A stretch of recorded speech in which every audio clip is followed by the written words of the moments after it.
Hello friends, ಎಲ್ರಿಗೂ ನಮಸ್ಕಾರ. Deepa home ಟಿಪ್ಸ್ಗೆ ತಮ್ಮೆಲ್ಲರಿಗೂ ಸ್ವಾಗತ. ಇವತ್ತಿನ ವಿಡಿಯೋದಲ್ಲಿ ಒಂದು ಸಿಂಪಲ್ ಆಗಿ ಬೀಡ್ಸ್ ಇಲ್ಲದೇ ಮಾಡ್ತಕ್ಕಂಥ ಒಂದು ಕ್ರೋಶೋ ಡಿಸೈನ್ನ ಮಾಡಿ ತೋರಿಸ್ತಾ ಇದ್ದೀನಿ. ಎಲ್ಲ ಸಾರಿಗೂ ಮ್ಯಾಚ್ ಆಗುತ್ತೆ ಮತ್ತು ನೋಡಲಿಕ್ಕೂ ತುಂಬ ಚೆನ್ನಾಗಿ ಕಾಣಿಸುತ್ತೆ. ಬನ್ನಿ ಹಾಕೋದು ಹೇಗೆ ಅಂತ ಮುಂದೆ ವಿಡಿಯೋದಲ್ಲಿ ತೋರಿಸ್ತಾ ಹೋಗ್ತೀನಿ. ನೋಡಿರಿ, ಸೀರೆ ಡಬಲ್ ಕಲರಲ್ಲಿ ಬಂದಿದೆ. ನೀವು 2 ಕಲರ್ ದಾರನ ಉಪಯೋಗಿಸ್ಕೋಬೋದು, ಇಲ್ಲಾಂದರೆ ಒಂದೇ ಕಲರ್ ದಾರದಲ್ಲೂ ಕೂಡ ಮಾಡ್ಕೋಬೋದು. ಬಾರ್ಡ್ರ್ ಕಲರ್, ಸೀರೆ ಕಲರ್ 2 ಕಲರ್ ದಾರ ತೊಗೊಂಡಿದ್ದೀನಿ ಮತ್ತು 10 ನಂಬರ್ ನೀಡಲ್ ತೊಗೊಂಡಿದ್ದೀನಿ. ನೀವು 10 ನಂಬರ್ ಅಥವಾ 11 ನಂಬರ್ ನೀಡಲ್ನ ಉಪಯೋಗಿಸ್ಕೋಬೋದು. ನೀವು 6 ಎಳೆ ದಾರ ಮಾಡ್ಕೋಬೋದು, ಇಲ್ಲಾಂದರೆ 8 ಎಳೆ ದಾರ ಕೂಡ ಮಾಡ್ಕೋಬೋದು. ನಾನಿಲ್ಲಿ 8 ಎಳೆ ದಾರನ ಮಾಡಿ ರೆಡಿ ಮಾಡ್ಕೊಂಡಿದ್ದೀನಿ. ಈಗ ಕುಚ್ಚಾಕೋಕ್ಕಿಂತ ಮುಂಚೆ ಮೊದಲು ಈ ರೀತಿ ಒಂದು ಬೆಳಿಗ್ಗೆ ನೀಟಾಗಿ ಗಟ್ಟಿಯಾಗಿ ಸುತ್ಕೋಬೇಕು. ಇನ್ನೊಂದು ಕಡೆಯಿಂದ ಈ ರೀತಿ ನೀಟಾಗಿ ಸೀರೆಗೆ ಲಾಕ್ ಮಾಡ್ಕೊಳ್ಳೋಣ. ಮೊದಲು ಒಂದು ನಾಟ್ ಹಾಕಿ ಶುರು ಮಾಡ್ಕೋಬೇಕು. ಮೊದಲು ಸೀರೆನ ಸ್ಟಾರ್ಟ್ ಮಾಡಿದಾಗ ಯಾವ ರೀತಿ ಹಾಕ್ತೀವೋ ಅದೇ ರೀತಿ ತೋರಿಸ್ತಾ ಹೋಗ್ತೀನಿ, ಕ್ಲಿಯರಾಗಿ ನೋಡ್ಕೊಳ್ರಿ. ಮೊದಲು ಸೀರೆಗೆ ಲಾಕ್ ಮಾಡಿದ್ಮೇಲೆ 5 ಚೈನ್ ಹಾಕೋಬೇಕು. ನೋಡಿ, 5 ಚೈನ್ ಹಾಕಿದ್ಮೇಲೆ ಎಲ್ಲಿ ಬರುತ್ತೋ ಅಲ್ಲಿ ಡೈರೆಕ್ಟಾಗಿ ಲಾಕ್ ಮಾಡಿಕೊಡ್ರಿ.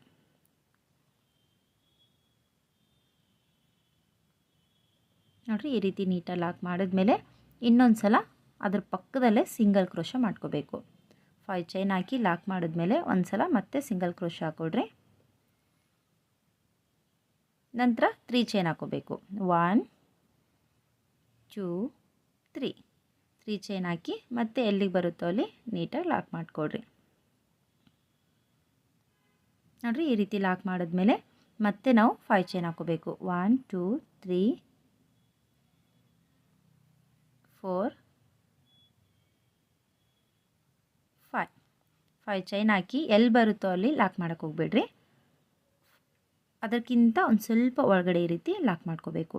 ಯಾಕೆಂದರೆ ನಮಗೆ ಇದು ಯು ಶೇಪಲ್ಲಿ ಬರಬೇಕು. ಹಾಗಾಗಿ ಎಲ್ಲಿ ಬರುತ್ತೋ ಅಲ್ಲಿ ಲಾಕ್ ಮಾಡ್ದೇ ಒಂಚೂರು ಒಳಗಡೆ ಈ ರೀತಿ ಲಾಕ್ ಮಾಡ್ಕೋಬೇಕು. ಅಂದಾಗ ನಮಗೆ ಯು ಶೇಪಲ್ಲಿ ಈ ರೀತಿ ರೆಡಿ ಆಗುತ್ತೆ.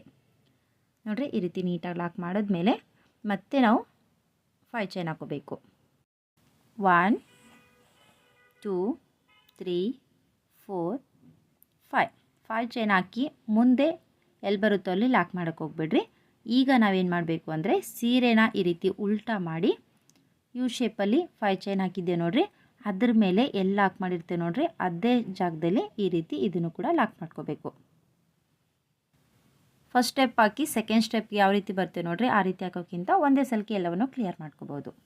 ನೋಡಿರಿ, ನೀಟಾಗಿ ಲಾಕ್ ಮಾಡಿದ್ಮೇಲೆ ಮತ್ತೆ 3 ಚೈನ್ ಹಾಕೊತಾ ಇದ್ದೀನಿ. ಮೊದಲನೇ ಸಲ ಯಾವ ರೀತಿ ಹಾಕಿದ್ದೇವಲ್ವ ಅದೇ ರೀತಿ ಸೇಮ್ 3 ಚೈನ್ ಹಾಕಿ ಫಸ್ಟ್ ಒಂದು ಸಿಂಗಲ್ ಕ್ರೋಶ ಮಾಡಿದ್ದೇವಲ್ವ ಆ ಜಾಗದಲ್ಲಿ ಈ ರೀತಿ ನೀಟಾಗಿ ಲಾಕ್ ಮಾಡ್ಕೋಬೇಕು. ಮೊದಲು ಫ್ರಂಟಲ್ಲಿ ಹಾಕಿದ್ಮೇಲೆ ಅದೇ ರೀತಿ ಬ್ಯಾಕ್ ಸೈಡು ಕೂಡ ಮತ್ತೊಂದು ಸಲ ಹಾಕ್ತಾ ಹೋಗಬೇಕು. ಅಂದಾಗ ನಮಗೆ ಸೆಕೆಂಡ್ ಸ್ಟೆಪ್ ಅಲ್ಲೇ ರೆಡಿ ಆಗಿಬಿಡುತ್ತೆ.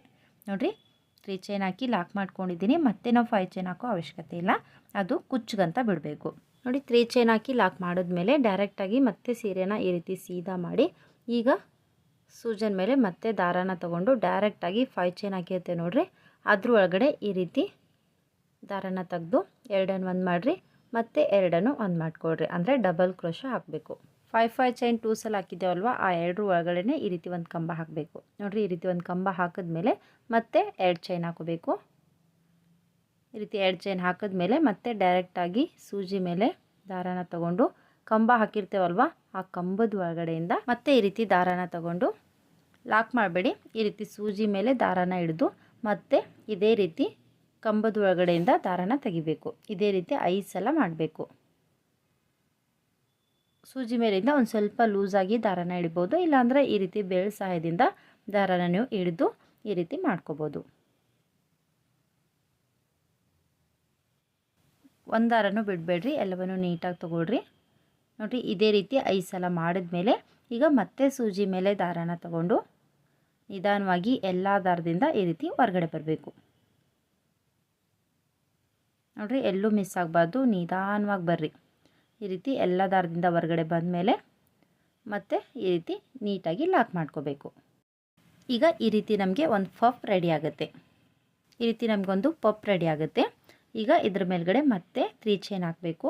1 2 3 ಚೈನ್ ಹಾಕಿ ಮತ್ತೆ ಸೀರೆನ ಈ ರೀತಿ ಹಿಂದೆ ಮಾಡಿ ಈ ರೀತಿ ಪಫ್ ಹಾಕಿದ್ದೇವಲ್ವ ಅದ್ರ ಹಿಂದ್ಗಡೆ ಈ ರೀತಿ ಗ್ಯಾಪ್ ಇರುತ್ತೆ ನೋಡಿ, ಅದ್ರ ಒಳಗಡೆಯಿಂದ ಈ ರೀತಿ ದಾರಾನ ತೆಗೆದು ಲಾಕ್ ಮಾಡಬೇಕು. ಜಸ್ಟ್ ಈ ರೀತಿ ಗಟ್ಟಿಯಾಗಿ ಲಾಕ್ ಮಾಡಿಕೊಡ್ರಿ, ಕಂಬ ಹಾಕೋ ಅವಶ್ಯಕತೆ ಇಲ್ಲ. ನೋಡಿರಿ, ಈ ರೀತಿ ಲಾಕ್ ಮಾಡಿದ್ಮೇಲೆ ಮತ್ತೆ ಸೀರೆನ ಈ ರೀತಿ ಸೀದಾ ಮಾಡಿ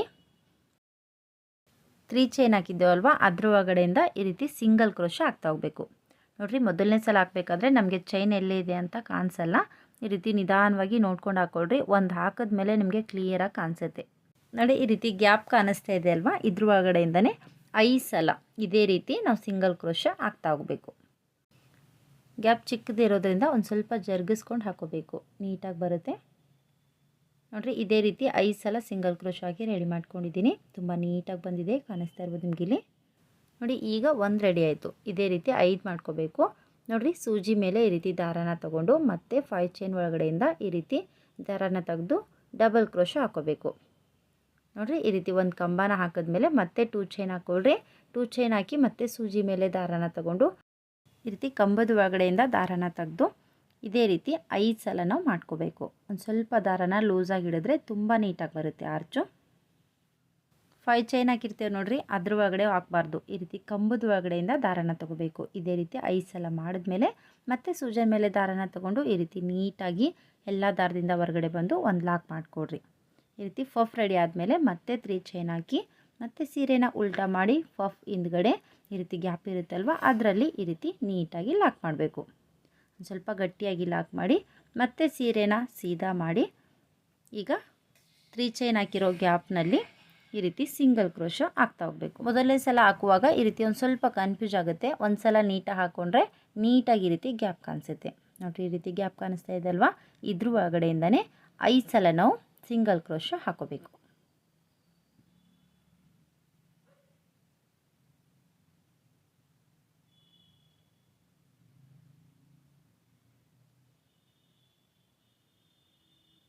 ನೋಡಿ 4 ಸಲ ಹಾಕಿದ್ದೀನಿ, ಇದು 5ನೇದು ನೋಡಿ. 5 ಸಲ ಹಾಕಿದ್ರೆ ತುಂಬಾ ನೀಟಾಗಿ ಈ ರೀತಿ ಬರುತ್ತೆ.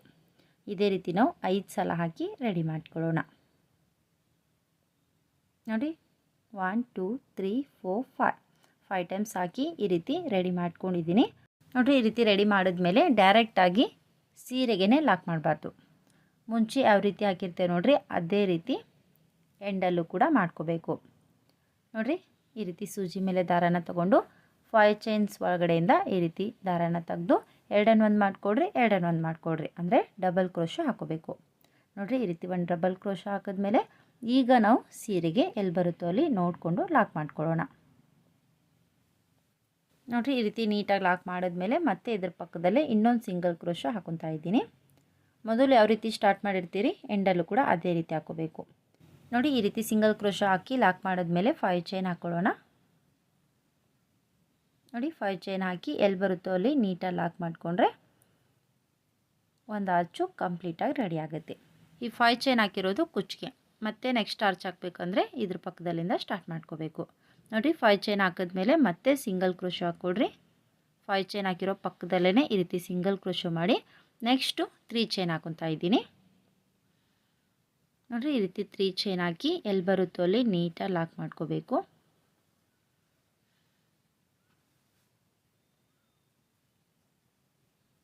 ನೋಡಿರಿ. ಲಾಕ್ ಮಾಡಿದ್ಮೇಲೆ ಮತ್ತೆ 5 ಚೈನ್ ಹಾಕ್ಕೊಳ್ಳೋಣ. 1 2 3 4 5 ನೋಡಿ. 5 ಚೈನ್ ಹಾಕಿ ಈಗ ಎಲ್ಲಿ ಬರುತ್ತೋ ಅಲ್ಲಿ ಲಾಕ್ ಮಾಡಬಾರ್ದು, ಅದಕ್ಕಿಂತ ಒಂಚೂರು ಒಳಗಡೆ ಈ ರೀತಿ ಲಾಕ್ ಮಾಡ್ಕೋಬೇಕು. ಅಂದರೆ ನಮಗೆ ಯು ಶೇಪಲ್ಲಿ ಬರಬೇಕು, ಹಾಗಾಗಿ ನಾನು ಒಂಚೂರು ಒಳಗಡೆ ಲಾಕ್ ಮಾಡ್ಕೊತಾ ಇದ್ದೀನಿ. ಇದೇ ರೀತಿ ಕಂಟಿನ್ಯೂ ಮಾಡಿಕೊಡ್ರಿ ನೋಡಿರಿ. ಈ ರೀತಿ ಕುಚ್ಚಿಗೋಸ್ಕರ 5 ಚೈನ್ ಹಾಕಿ ಲಾಕ್ ಮಾಡ್ಕೊಂಡಿದ್ದೀನಿ. ನೆಕ್ಸ್ಟ್ ಆರ್ಚ್ಗೆ ಈ ರೀತಿ ಮತ್ತೆ ಸಿಂಗಲ್ ಕ್ರೋಶ ಹಾಕಿ 3 ಚೈನ್ ಹಾಕಿ ಲಾಕ್ ಮಾಡಿ ಮತ್ತೆ 5 ಚೈನ್ ಹಾಕಿ ಲಾಕ್ ಮಾಡ್ಕೊಂಡಿದ್ದೀನಿ. ಒಂದು ಸ್ವಲ್ಪ ಟ್ವಿಸ್ಟ್ ಇದೆ, ಕ್ಲಿಯರಾಗಿ ನೋಡಿಕೊಂಡ್ರೆ ಕರೆಕ್ಟಾಗಿ ಗೊತ್ತಾಗುತ್ತೆ. ಇದೇ ರೀತಿ ಸೀರೆ ಎಲ್ಲ ಹಾಕಿ ರೆಡಿ ಮಾಡ್ಕೊಂಡಿದ್ದೀನಿ ನೋಡಿ. 5 ಚೈನ್ ಕಾಣಿಸ್ತಾ ಇದೆ ಅಲ್ವಾ, ಅಲ್ಲಲ್ಲಿ ಕುಚ್ಚು ಹಾಕೋಬೇಕು. ಕುಚ್ಚು ಹಾಕಲೇಬೇಕಂತೇನಿಲ್ಲ, ಬೇಕಂದರೆ ಹಾಕೋಬೋದು, ಇಲ್ಲಾಂದರೆ ಹಾಗೆ ಬಿಡ್ಬೋದು, ನಡೆಯುತ್ತೆ.